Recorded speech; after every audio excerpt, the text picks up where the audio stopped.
Hello everyone and welcome to another unit review, and today we are looking at Medina.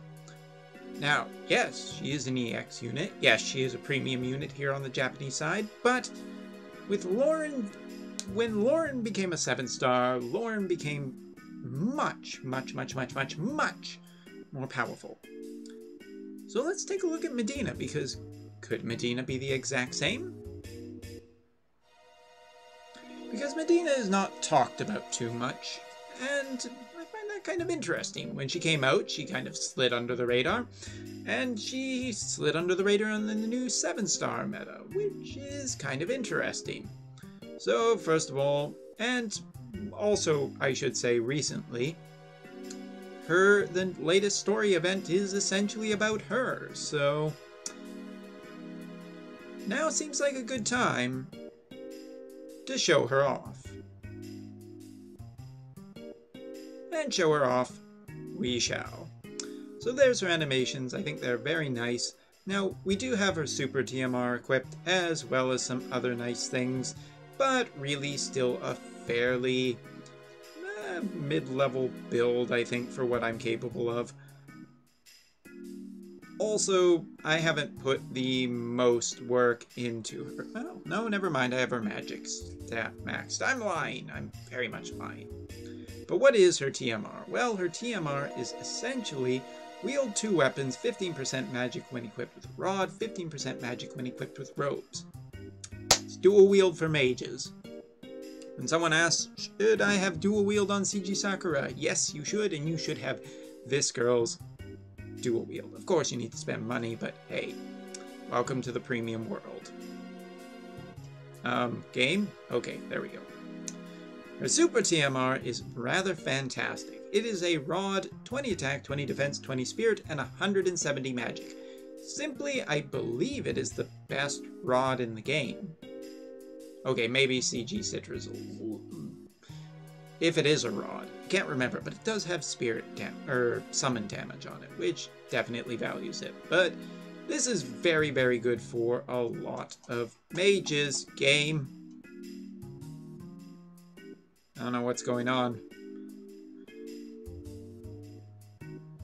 But anyway, her limit burst is rather interesting in the 7-star. It wasn't super interesting as when she was a 6-star, but it is much more interesting. So maxed out a 780% AoE 10-hit magic attack, ignoring 50% spirit. 1500% is pretty nice for a limit burst. It's also AoE with, well, once she has her TMR equipped, it is an AoE 3-turn, maxed out, plus 135% attack, defense, magic, and spirit, plus her next action gets plus 100% magic damage. Pretty awesome, also, have you say? Yes, yes it is.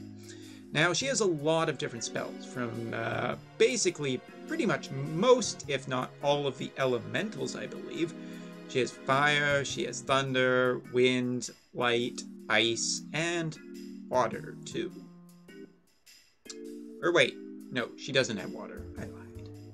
But she does have Dispel, Stona, Asuna, to give her some other things, as well as debuffing some elemental resistance too, and as Thundaja, Eroja, Viraja, and Blizaja, basically she can stack damage with it, so that's pretty nice. She also has a Ice Chaining ability, which is an AoE 8-hit, 275%, and debuffs Ice for the next 3 turns of 50%. Very nice. She also has 120% one-hit ice attack that stacks 120% damage. In her 7-star, she gets Curaja, which is a nice ability to have, and Tornado, one of just my favorite magic chaining spell, except in the weeks in Arena when it's banned. So all of that is a really nice rounded spell kit. Other than that, what does she have for abilities? I'll also have you know that she isn't maxed 120 because there isn't a fusion raid up yet, and I just don't care about doing Cactar stuff when there isn't a fusion raid anymore. So she has a lot of magic. She has MP recovery in her kit. She has natural high tide, sleep virus and petrify immunity, extra HP, rod mastery. She also has natural dual cast, meaning she can cast 2 of any of the spells we talked about earlier. Now, that's all in her 6-star kit. Now we get to her 7-star kit. In her 7-star kit, she gains paralyze and confuse resistance. Don't know why that always trips me up. And of course it upgrades her limit burst, giving her the AoE buffs for 3 turns. It also gives her a couple of extra modifiers for some of her spells, which is really nice. But what's really cool in her 7-star kit is she gains 3 use of black magic, meaning she can triple cast every single turn. That's very, very valuable. She also gets 20% to fire, ice, thunder, and wind resistance naturally, and a 20% chance to counter both physical and magical with an ability that AoE 3 turns debuffs ice, fire, thunder, and wind resistance. So you hit her with something, chances are you're going to get debuffed. Chances are. It's a 20% chance, but still pretty good. For 80 MP, she has an AoE Accept Self 60 MP recovery, so that's nice for the entire team. And her 2 cooldown abilities, first one, available turn 1, 5-turn cooldown, 3-turn, plus 200% limit burst fill rate, and 130% buff for stats. Really nice. Quite possibly, though, one of my favorite abilities is available turn 5, 4-turn cooldown, is a 1000% AoE 1-hit ice magic attack, AoE 3-turn, 100% debuff for ice resistance, and her next attack will get 200% magic per use. With triple cast, basically she can stack a ton of damage. Now, mine is missing the last 2 abilities, which is a 20% extra MP, and her last ability, 30% to magic and spirit, 50% extra magic when dual wielding or when single handling. But for mage, you might as well go for dual wield, I still feel like. But either way, she has a ton of magic bonus in her kit, and if I was to get her up to level 120, she could get another 80% to her magic stat. So she's pretty awesome. But nobody is talking about her, which is kind of disappointing, because she can do a lot of damage and buff at the same time. She's quite an incredible little unit. And if nothing else, I just love the idea that she has so much in her kit that she can use. So, first of all, we can just buff the entire team better than Ignis, almost, except, well, okay. Ignis can do 150%, but not a 200% limit burst fill rate.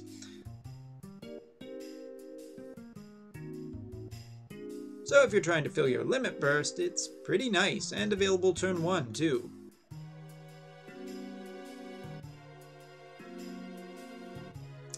So taking a look at her triple cast is just really nice. It gives you the access to any of her damage, her magic stacking damage, so you can basically debuff with her ice ability, like so, and get a couple of hits in with her bigger ability, which is already stacking a lot of damage. Just taking a look at the turn counter.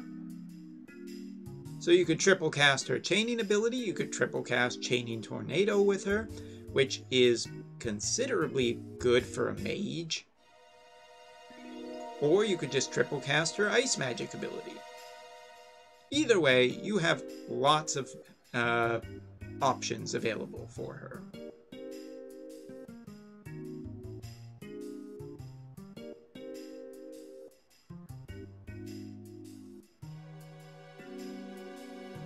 So just like CG Sakura, she can stack a lot of extra magic damage. But let's use her limit burst. And we'll buff with Ignis because I have not maxed my Girl's Limit Burst because I've been too busy with CG Lid. Hers is still at level 1, so it's only about 100% buff. And we want to show her off. Preferably if the game could just cooperate, that would be awesome.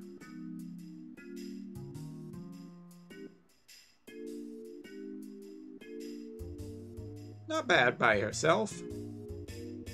And her last ability, the Ice debuff ability. Let's show that off.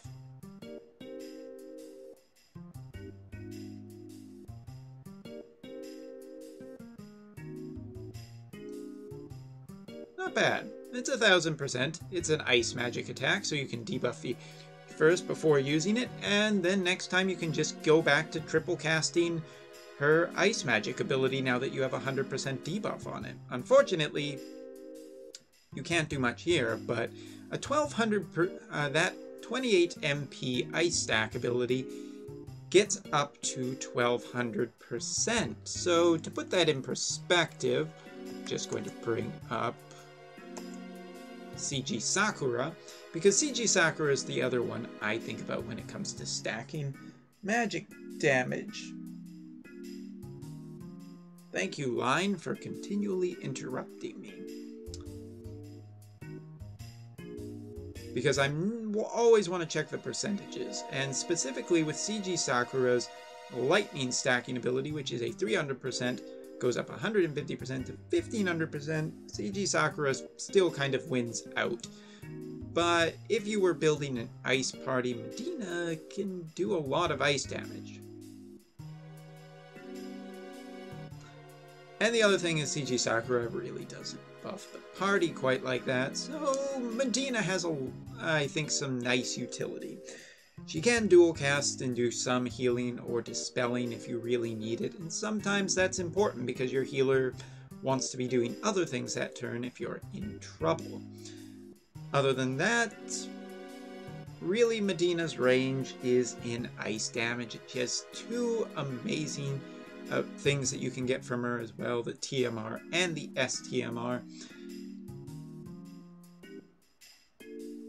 Honestly, I really like Medina, and just like Lauren, even though they are premium units, they deserve some really good attention. They are pretty damn good. So that's all for now, everyone. Hope you enjoyed this video, and I will see you all for the next unit review.